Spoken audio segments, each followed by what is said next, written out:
ብሔራዊ ንቅናቄ አብን አልፋለሁ ለእናንተ የማነሳው የመጀመሪያ ጥያቄ ኢትዮጵያን የባህር በር ባለቤት የማድረግ እቅድና ፍላጎት እንዳላችሁ በማኒፌስቶአችሁ ላይ ያስቀምጣችኋል።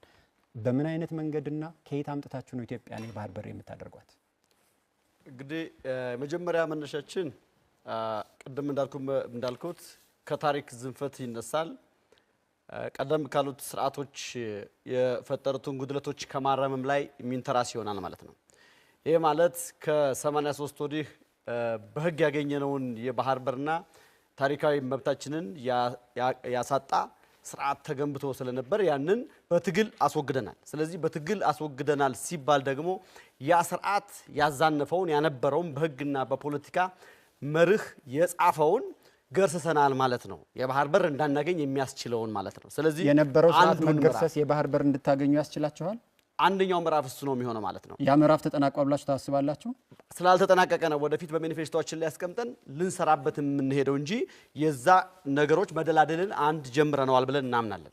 የትነግ መራሹ የኢህአዴግ ስርዓት የባህር በር እንዳይነሳ ኢብን በዩኒቨርሲቲዎች እኛ በመንሰራበት ዩኒቨርሲቲዎች ሳይቀር የምርምር አካል እንኳን እንዳይሆን የውጭ ፖሊሲ መርሃችን ውስጥ እንዳይካተት የተደረገበትን አግባብ ማስወገድና አስተሳሰቡን መቀልበስ መቻላችን አንዱ ትልቁ እምርታ ነው ብለን እንወስዳለን። እናንተ ለዚህ ችግር ፈጣሪ ነበር የምትሉት ድርጅትና ስርዓት አሁን የለም። ያን ስርዓት ማስወገድ የባህር በር ላይ ለማግኘት ያስችለናል ብላችሁ ካሰባችሁ ከዚህ በኋላ ምን ሰርታችሁ በየት በኩል ምን ሰጣችሁ ነው ኢትዮጵያን የባህር በር እንድታገኝ የምታደርጓት? ከማን ጋር ነው ይሄን ጉዳይ የሚጨርሱት ካሉት ጎረቤት ሀገራት መካከል? በዋናነት ምን ሰጣችሁ ነው የሚለው ጥያቄ የሚያመለክተው የሰጠው መቀበል መርሆች ላይ ተንተረሰን እንደምንሰራ የሚያሳይ በመሆኑ ይሄ በአብን ብቻ የሚወሰን ባይሆንም እንኳን የአማራ ብሔራዊ ንቅናቄ የትኛውንም ቅድም በተባለው አግባብም ያሉትን ሁሉ ሊደግፍ ይችላል። አንድ ወጥና ቅርጽ ያለው መርህ አለ።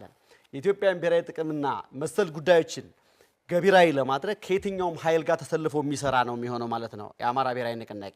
በዚህ አግባብ ደግሞ ምናልባትም ቅድም የሶማሌላንድ ተነስቷል። የሶማሌላንድ በሊዝ ሊገኝ በተሞከረበት አግባብም ሊገኝ የሚችልበት አግባብ አለ። እንደውም የሰጥቶ መቀበሉ ከመሬት እና ሌሎች የኃይል አቅርቦቶች ሊሆን ይችላል። ግን ደግሞ በተደራዳሪያችንና በሌላኛው ኃይልም ይወሰን በመሆኑ የኛ ጉዳይ ብቻ የኛ ብሔራዊ ጥቅማችንን በሚያስጠብቅ አግባብ ልንንቀሳቀስ እንችላለን እንጂ ሌሎችም ተደራዳሪዎቻችንና የቀጠናው ሀገራት የሚወስኑት ስለሆነ በየሂደቱ በየምዕራፉ የሚታይ ነው የሚሆነው። የባህር በር አማራጭ ለማግኘት ከሚያስችሉን አማራጮች መካከል ለየትኛው ቅድሚያ ትሰጣላችሁ? የመጀመሪያው ዲፕሎማሲ ነው።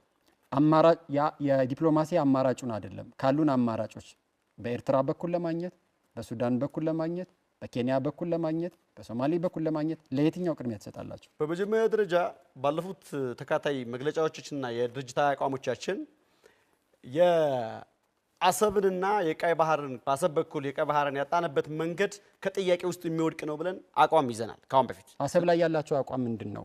ወደቡን የመጠቀም ነው ወይስ የኢትዮጵያ ግዛት አካል የማድረግ ነው? የኢትዮጵያ የግዛት አንድነት የተናጋበትንና በታሪካዊ ሂደቶቹ ኢትዮጵያ ያንን አካባቢና የባህር በሩን ጭምር ኮስታል ላይኑን ጭምር ያጣችበትን ኮስሽን አድርገን ስለተነሳን እስከ ባህር በሩና የወደቡ ባለቤትነትንም የሚያካትት ነው። ስለዚህ አሰብን የኢትዮጵያ የግዛት አካል የማድረግ ነው የእናንተ ፖሊሲ? በትክክል። ይሄን ለማድረግ ከኤርትራ ጋር ግጭት ሊነሳ ይችላልና ከኤርትራ ጋር ግጭት ውስጥ በመግባት ወይስ በሌላ አማራጭ በምንድን ነው ይሄኛውን አሁን የምታደርጉት? እንግዲህ እኛ የኢትዮጵያ አንድ የፖለቲካ ኃይል ነን። በዛ ልክ የመንግስት ስልጣንን ከመቀዳጀት ጋር የሚያያዝ በመሆኑ መንግስት ብትሆኑ ምን ታረጋላችሁ? እኔ ጥያቄ ለምርጫ እየተፎካከራችሁ ነው። ህዝቡ መርጧችሁ መንግስት ብትሆኑ ምን ታረጋላችሁ ነው? በትክክል። እሱ ላይ እንግዲህ ሌሎች የፖለቲካ ኃይሎችም የሚወስኑት እንደሆነ ከግምት አስገብተህልኝ ዲፕሎማሲን የመጀመሪያው አማራጭና ይሄንን የምንፈልገው ልናሳካው የምንችለው የብሔራዊ ጥቅም አካል ለማሳካት ዲፕሎማሲን የመጀመሪያ አማራጭ ነው የምናደርገው። ዲፕሎማሲን የመጀመሪያ አማራጭ እናደርገዋለን ስንል ደግሞ ኤርትራ ከኛ የምትፈልገው ብዙ ነገር እንዳለ እንገምታለን። የኤርትራ ህዝብ ደግሞ የኢትዮጵያ ህዝብ ወገን ወንድም መሆኑንም እንገነዘባለን። ከሻቢያ ጋር ያለውንና የባህር በራችን እንድናጣ ካደረገን የአማጺ ቡድን መንግስት እሱ ደግሞ በየትኛውም መንገድ በዲፕሎማሲው ቅድሚያ እንስጣለን ብለናል። እንታገለዋለን የሚለው መወሰድ አለበት። በየትኛውም መንገድ ስንል ደግሞ ዙሪያ አቀፍ መሆን አለበት። ዓለም አቀፍ ተቋማቶችን እንጠቀማለን፣ አፍሪካዊ ተቋማትን እንጠቀማለን፣ እንዲሁም ቀጠናዊ ተቋማቶቹ የኢትዮጵያ የዲፕሎማሲ ጉልበት አድርገን እንጠቀማለን። ኤርትራን በተመለከተ የኤርትራ መንግስት ሰራዊት የኢትዮጵያን ድንበር ጥሶ ወደ ኢትዮጵያ ግዛት ዘልቆ መግባቱን የሚያሳዩ መረጃዎች አሉ። የኢፌዴሪ መንግስትም መግለጫ አውጥቷል። በዚህ ጉዳይ ላይ አብን ያለው አቋም ምንድን ነው? በመሰረታዊነት መንግስት የሆነ አካል ነው ጉዳዩ ላይ ትኩረት ሰጥቶ ሊሰራበት የሚገባውና በጉዳዩ ላይ የአብን አቋም ጥያቄ በጉዳዩ ላይ የአብን አቋም ምንድን ነው የሚል ነው። የኢትዮጵያ ዳር ድንበር እንዲሁም ሉዓላዊነት መደፈሩን ደምድመን መነሳት ይቻላል። ይሄኛው መረጃ ትክክል ሲሆን የኢትዮጵያ ሉዓላዊነት ተደፍሯል ማለት ነው። ኢትዮጵያ ሉዓላዊነት ተደፈረ ማለት ደግሞ ከየትኛውም ኢትዮጵያ አካል ጋር ሆነን ይህንን የሉዓላዊነት መደፈር መጠበቅ፣ መከላከል፣ መመከት የኛ ፋንታ ነው ብለን እናምናለን። አማራ ማህበራዊ መሰረቱ በብዛት አማራ ክልል ላይ እንደሆነ ፓርቲ ለአብን የምናቀርበው ጥያቄ በአንድ በኩል ከኤርትራ መንግስት ጋር በሌላ በኩል በሱዳን ከሚገኘውና በጀነራል አልቡርሃን ከሚመራው የሽግግር መንግስት ጋር በመተባበር ታጣቂዎችን በማስታጠቅ ወደ ኢትዮጵያ ጥቃት እንዲፈጽሙ የሚያደርጉ ዝግጅቶችና ስልጠናዎችን የመስጠት እንቅስቃሴዎች እንዳሉ የሚያሳዩ ነገሮች አሉ። ምንድነው አቋማችሁ በዚህ ጉዳይ ላይና መንግስት ብትሆኑ እንዴት ታርሙታላችሁ? ተመሳሳይ ነው። የድንበር ዘለል ወንጀሎችን የድንበር ዘለል ወንጀል አይደለም፣ የውጭ የጎረቤት ሀገራት መንግስታት የኢትዮጵያን ብሔራዊ ጥቅም ለማሳጣት የሚያደርጉት ጥረት ነው። ድንበር ዘለል ወንጀሎችን፣ የድንበር መጣስን እንዲሁም የኢትዮጵያ ሉዓላዊነት ሊጥሱ የሚችሉ የጦር መሳሪያ እንቅስቃሴዎችን እና ሌሎች ኃይሎች ጣልቃ ገብነትን አጠቃላይ አብን ይቃወማል፣ ለሱም ይታገላል። ስለዚህ የአልቡርሃንም በለው የኤርትራን በለው የዚህ በአለጣሽ አካባቢ ያለውን ሰርጎ ገብነትን በለው ሁሉንም በተመሳሳይ ቅርጽ ነው የምናየው። ምናልባትም የክብደቱ መጠን ሊለያይ ይችላል እንጂ ከሉዓላዊነት አንፃርና ከወንጀል ጋር ሊለያይ ተመድቦ ሊታይ ይችላል እንጂ ፖረስ በሆነ ቦርደር አካባቢ ያሉትን ችግሮችና የውጭ ጣልቃ ገብነትን ሌሎች ኃይሎች የኢትዮጵያ ጥቅም ሊያስከብሩ የሚፈልጉ ኃይሎች የሚያደርጉትን አጠናክረን ደግፈን አብረን የምንሰራ ይሆናልና ተመሳሳይ ቅርጽ ነው ያለው። መንግስት ስትሆኑ የውጭ ጉዳይ ሆኖ ለውሳኔ ጠረጴዛችሁ ላይ ከሚቀመጠው አንዱ በይደር የቆየው የሶማሌላንድ ጉዳይ እውቅና ማግኘት ነው። መንግስት ስትሆኑ ይህ ጉዳይ የመጀመሪያው የውሳኔ ርዕስ ጉዳይ ሆኖ ቢመጣ ውሳኔያችሁ ምን ይሆናል? እንግዲህ የግሬተር ሶማሊያ አይዲዮሎጂ በኢትዮጵያ ላይ የፈጠረውን ጫና የምታስታውስ ይመስለኛል። እንዲሁም ጦርነት ነው ያስከተለው።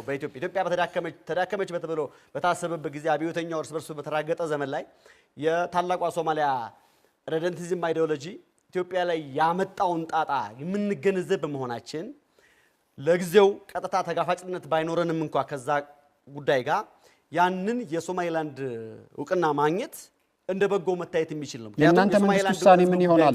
የእናንተ መንግስት ውሳኔ ምን ይሆናል? መንግስት ብትሆኑ የሶማሌላንድ ህዝብ ውሳኔ በመሆኑ የሶማሌላንድ ህዝብ ውሳኔማ ሉዓላዊ ሀገር መሆን ነው።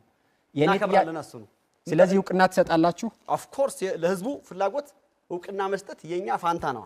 ህዝቡ ትክክል አይደለህምና ውሳኔና አይገባም የማለት መብትም ስለሌለንና ከኛም ጥቅም አንፃር ከኢትዮጵያ ጥቅም አንፃር ጎጂ ስላልሆነ በዛው መቀጠላችን አይቀሬ ነው የሚሆነው።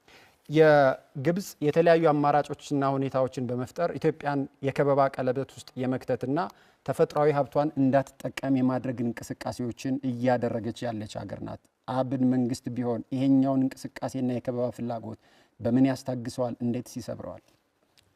አብን የመጀመሪያ ጉዳይ የኢትዮጵያን የብሔራዊ ጥቅምና ተጋላጭነትን በተመለከተ ከውስጥ ወደ ውጭ ከውጭ ወደ ውስጥ ያህል ስንል አንደኛው የግብጽና ታሪካዊ እንቅስቃሴው አንዱም በየጊዜው እየታደሰ የመጣ የጠላትነት ኢትዮጵያን የማዳከም እንቅስቃሴ በመሆኑ እሱን በሚቻለው አግባብ አክቹሊ ዋነኛው የውስጥ ተጋላጭነትን መቀነስ ነው። ከታሪክ እንዳየነው የሻዕቢያ መፈጠርም የሻዕቢያ ቢሮ ማግኘትም የትነግ ድጋፍ ማግኘትም እንዲሁም በሱዳን አካባቢ ያለው የድንበር ውዝግብ ላለመፋታቱና ኢትዮጵያ ከሶማሌላንድ ጋር ሁሉ በፈጠረችው ስምምነት ውዝግቡ እንዲግል ከማድረግ አንፃርም ጭምር የግብጽ ሚና ከፍተኛ በመሆኑ ይሄ ዙሪያ ጥምጥም እንዲሁም በቀጥታም በተዘዋዋሪም ኢትዮጵያን ጫና ውስጥ የማስገባት እንቅስቃሴ ስለሆነ የግብጽ ጉዳይ በቀጥተኛነት ቋሚ ጠላት የሚለውም ሁሉ መስመር እንይዝበት የምንችል ነው።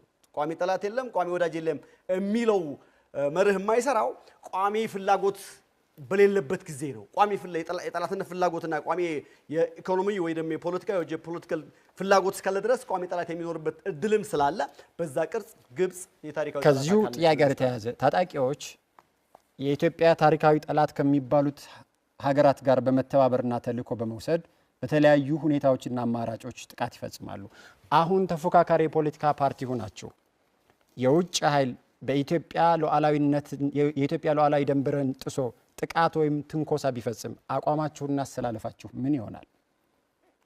እንግዲህ ከሶማሊያ ጋር ኢትዮጵያ ውጊያ ውስጥ በነበረች ጊዜ የኢትዮጵያ ኃይሎች ከሌሎች ኃይሎች ጋር እንዲሁም ሶማሊያን ጭምር ደግፈው ሲዋጉ ኢትዮጵያን ያደረሱባትን ጫና የምንገነዘብና ታሪክን የምንረዳ ሰዎች በመሆናችን ድርጅታችንም ያንን በትንተና የያዘው በመሆኑ ይሄኛውንም በዛው ቅርጽ የምናየው ምንድነው ያ ቅርጽ አስተላለፋችሁና አቋማችሁ ይሄን ሀገር ማንም ይምራው የውጭ ሀገር ጥቃትና ወረራ ቢፈጸም አቋማችሁና አስተላለፋችሁ ምን እናየት ይሆናል?